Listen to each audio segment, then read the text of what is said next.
Okay, so I'm gonna take you through the more musical elements of this track. We've covered the beats and the bass, but this is still technically part of the bass, but I would class it more as a music element, and that's this.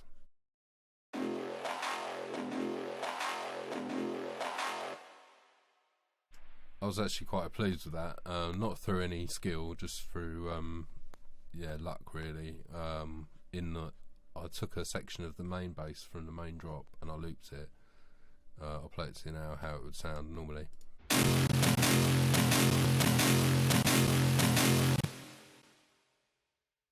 As you can hear, it doesn't sound particularly good. I apologise now for all the sort of clicks and pops.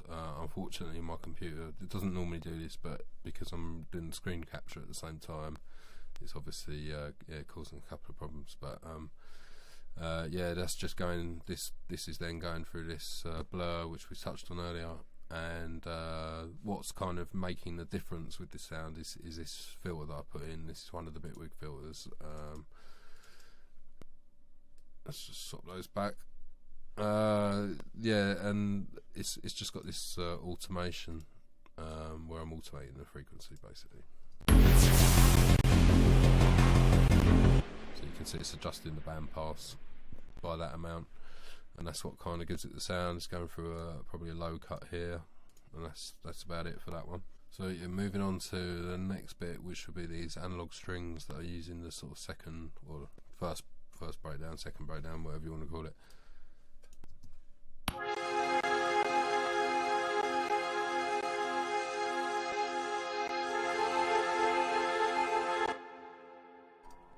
They're from a synth that I absolutely love, and that's the Tal TAL Uno LX V2. That's based on obviously a fairly well-known synth. I just love it because I've got one of those, and it's leaning up against the wall in my studio. I'm looking at it right now, and I love it. But it's just such a bitch to integrate into this when I could just open up a plugin that sounds pretty much identical. Maybe not quite as nice, but just enough nice to warrant using it. So yeah, I just like those, and that's going through this the Bitwig distortion, which is, I think, as I said, it's pretty good, very warm, which is nice. Got this intro bass, which is something I made in Serum. As you can see, this Serum's deactivated. It's been bounced to audio, just for consistency's sake, and so that I can do things like the fades and stuff like that. But as you can see on Serum, there's no none of these effects. It's just a simple waveform with a little bit of automation from this LFO on the mirror amount and the this filter here. And that's just there's a ladder here, which is one of the Bitwig filters that's being used later on in the track, I think in the second breakdown, just to automate some stuff to keep it in line, and then just going for a very low cut off there. We've got this blipper, which is I call it a blipper. It's basically the bleepy sound. I made this in massive, lots of wet reverb in there, and basically tuning to saw waves, but one going up and one going down, and it gives a nice effect. It's going through a distortion plugin here.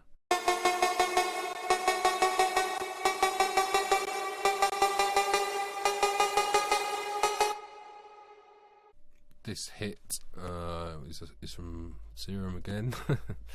It's just a saw wave. We've got this LFO controlling the filter here. That's about it.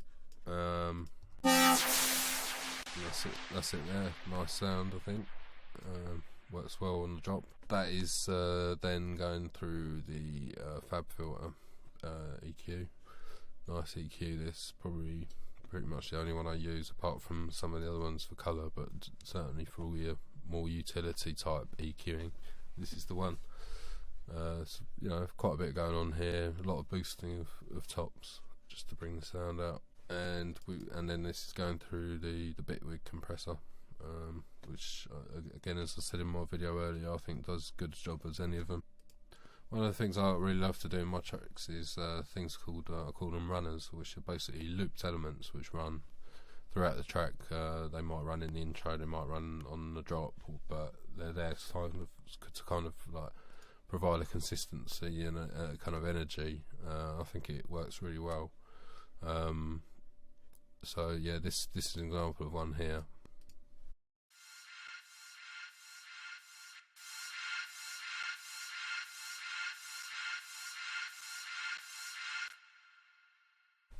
Now, while I might use runners in any way, shape or form, it might be from a sample or an effect, it might be a part of the track which I've bounced the whole part of that track, it might be a whole part of an intro or something like that. I might bounce the whole intro and then loop, have the sample in, you know, put it down here or something, and then run a loop over certain sections, see which sections sound better. But I always find that a really nice technique. In this case, this was actually the kind of tail end of a hit sample which I was using, which I eventually replaced with the hit that we covered a minute ago.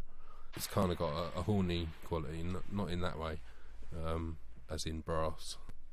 But yeah, that's one of the things you probably feature.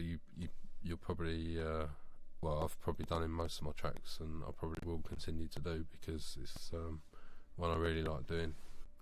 We've got the second runner here. That's not technically a runner, but it's kind of a running synth. Not how I explained before anyway. But this is simply, it's just a bounce from synth, which incidentally, as those of you on Mac will know, that it's still 32-bit and not 64-bit. However, Bitwig does run 64-bit and 32-bit synths completely normally, if you know what I mean. There's no extra pages, there's no extra software required or anything. It just runs them how you would expect. Obviously, it is preferable to 64-bit synths, but seeing as we're all still waiting for synth, which I think is coming out fairly soon. But yeah, that has to do. But yeah, again, this is just, I think, a bounced sort of synth arpeggio. I think it's probably a preset, and going through a low cut.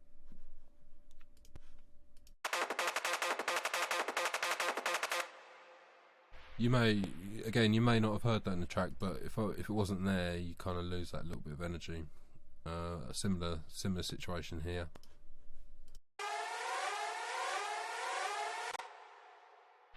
I don't know if that's a sample or a bit of a synth or something else sample, but again, just looped over, gives it that kind of excitement.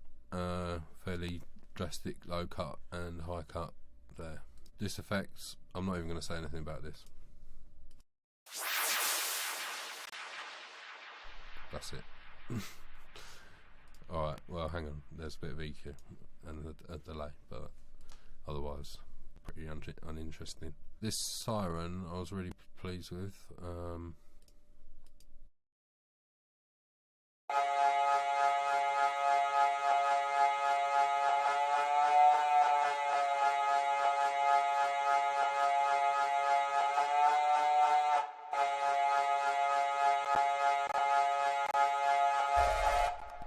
Again, you might not have noticed that in the track, but it was bugging me a little bit, this because it wasn't quite sitting with the reese and stuff, which is why I had to kind of do this fairly drastic EQ here, but that kind of sorted it, I think,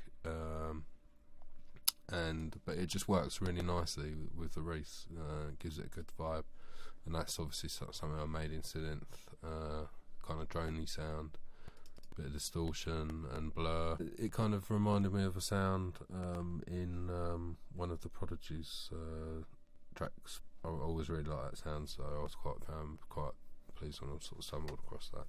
Another effect here. This is something I've made in synth again, I think.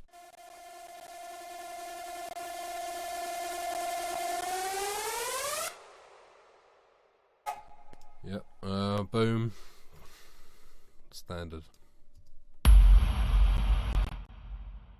Million of those samples around. This Slipmat Cloud is sort of personal favourite of mine. Obviously, Slick Matt's a great guy, and yeah, you know, he's been known to use a crowd sampler too in the past, and so have I. And why not? There's nothing wrong with a crowd sample, but this one is actually from, I think, a Fantasia recording from quite a long time ago. I think probably early 90s. And if I was to let the sample play, you'd hear the MC introducing him. But what I've done is kind of stretched it quite horrifically, actually, and loops it.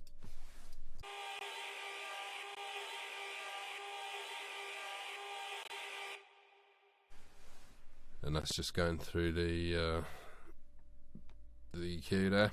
Got this intro pad, which is from the Virus Power Core, which I do have, unfortunately. Those of you who've got a power core will know what I mean. Yeah, that's just to kind of fill out the bass a bit.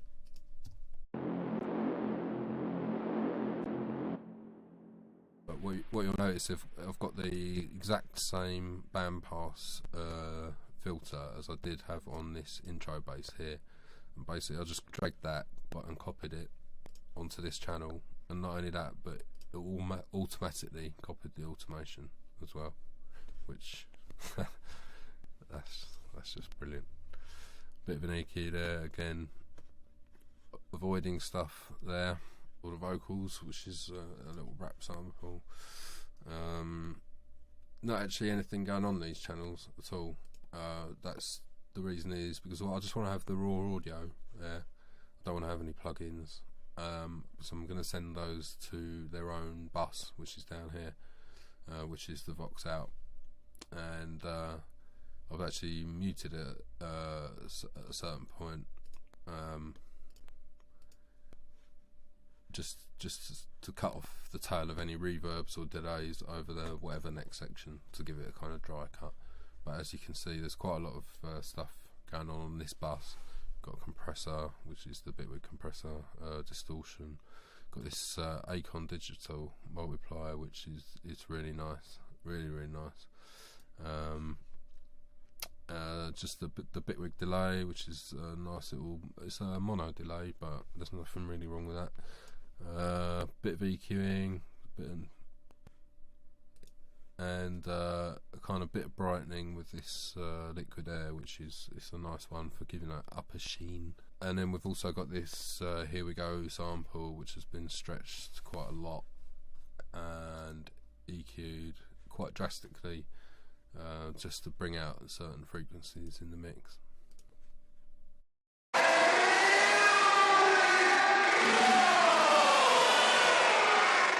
Got this 808 here.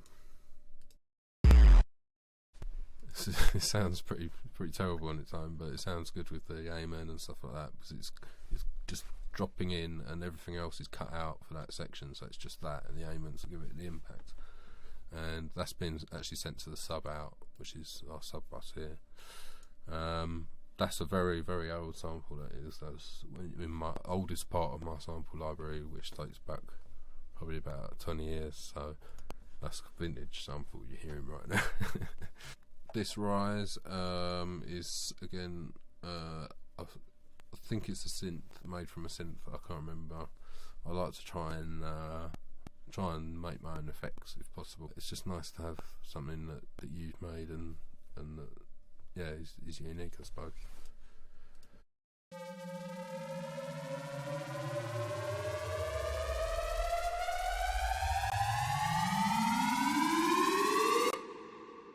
This is a cool thing.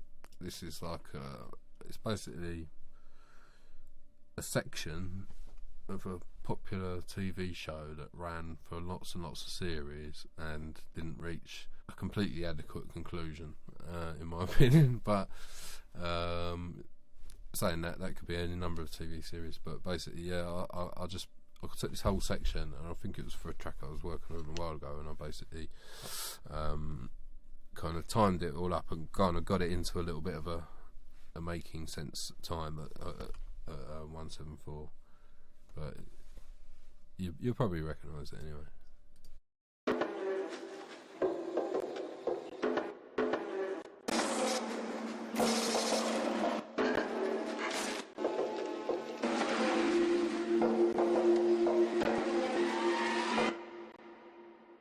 But I just thought that all kind of added something nice to the track. So yeah, I've been trying to use that in the track for a while, and I've finally got away with it. Got this white noise effects.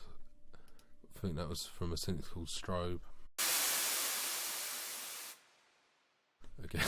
Again, that's ludicrously simple, really. Bit of EQ in there. And these were kind of late additions. I've got this rise which I made. This one we can actually still see. So yeah, if you watch, there'll be certain things going on. I believe the LFO rate will change, and these are controlling these aspects.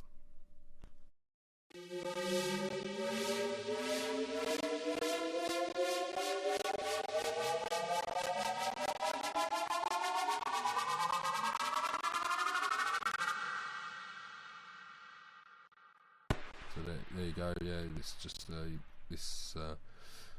this square wave is FMing, so it's frequency modulating this sine wave. They're being bent up, and the speed of the LFO is being increased. The speed is controlling the amount that this LFO is being modulated by this LFO, and also the filter, and that is all controlled from within this chain via this one button.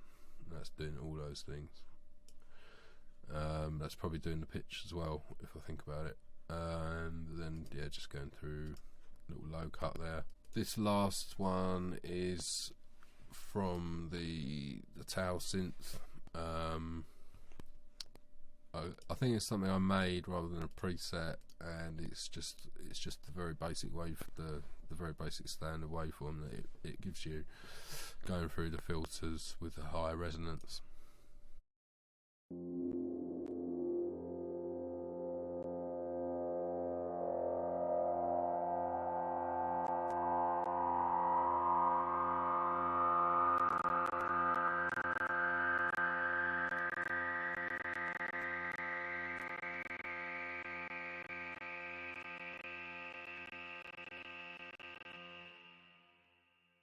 Once again, apologies for the clicks. Trust me, that doesn't normally happen. It's just because I'm doing the screen capture at the same time. Yeah, so that's about it for our musical elements. Right, lastly, I just wanted to show you the output sections, i.e. the buses or groups, as whatever you want to call them, that all these tracks up here are being sent to originally. There's not one track here that's going straight to the master. They're all going to to one of these groups. So we've got our 3 drum groups, which we discussed earlier. We've got drums 1 and 2 doing separate things, being summed at drums number 3. That's then going to the master output. We've also got sub out, where our sub bass is being sent to. That's going to sub out. We've got our bass 1, where our higher basses are being sent to. We've got bass out 2, that's more for the Reese sections and the Reese layer. And then we've got bass out 3, which sums all these. So what that means is these 2 basically are finished versions of all these separate elements, and they're all being sent to the master. We've then got music out, where things get a little bit more interesting, because what we've got is we've got some what I call avoidance tactics, and what they're doing is we're using track spacer to basically avoid other elements in the track that we want to stand out more, like the bigger, weightier elements such as the drums and such as the bass. So first of all, we've got the Valhalla reverb, which is just giving it a bit of space. We've got this tool, which is bringing out the width, and we've got this track spacer, which is what that's doing is it's taking the entire output of the bass out, and it's sidechaining. And what that means is that the bass frequencies are going to be removed from the musical elements. So the net result of that is you get more space because you haven't got frequency conflicts. Now, frequency conflicts are always going to cause problems. For argument's sake, if you're trying to have a conversation and someone else in the room is on the phone trying to have a conversation, it's hard work because you can only really hear one at a time. So it's exactly the same with music. So that's removing those. And then also, there's actually another track spacer, and what this one is coming from. It says the abuser out, but what that actually is, it's from this point in my Vox out chain, so it hasn't got all the delays and stuff like that and the extra EQing. It's just going from the distortion unit. Now I could have chosen it to come from the total output of the track. I could choose it from any point in this chain, which again, another brilliant thing about Bitwig. So yeah, we've got our music out, and that's also avoiding the vocal. So every time the vocal plays, the frequency range of the vocal is slightly removed from the musical output. That is also the case on the bass output. So bass output, when the vocal's playing, that is getting dipped ever so slightly, probably by a lot less though. We've got the Vox output, which we touched on earlier, and then I've got this all out, which is basically all the master outputs of the musical elements are going to there to avoid the drums. So we've got the entire drum bus coming in here, so the whole of that drum bus is going into this track spacer, and then it's removing those frequencies at the time that they occur from the main output. So the outputs that would be going into here are bass out, so it's going to all out, music out going to all out, and Vox out going to all out. So if I were to mute that, the entire music wouldn't play. If I unmute it, you'd hear all the music. If I soloed that, you'd hear all the music without the drums. So that's about it.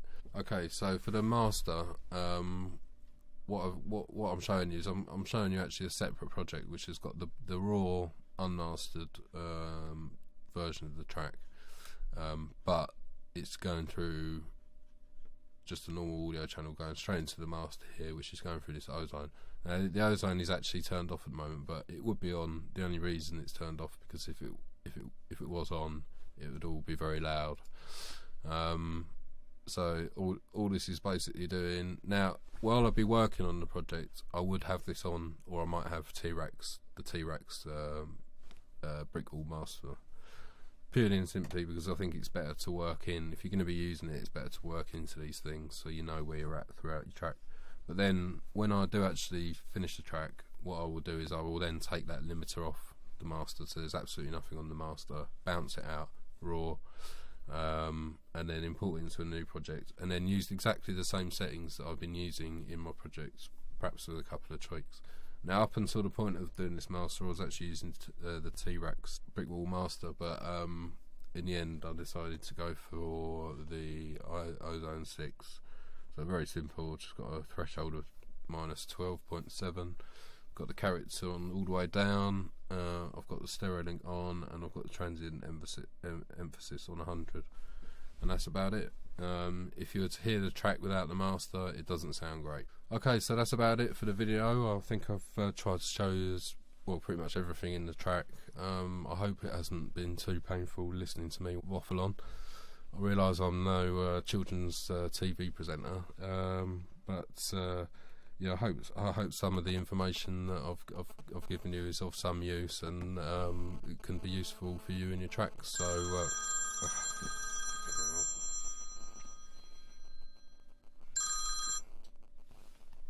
hello. Oh, hi Cheryl.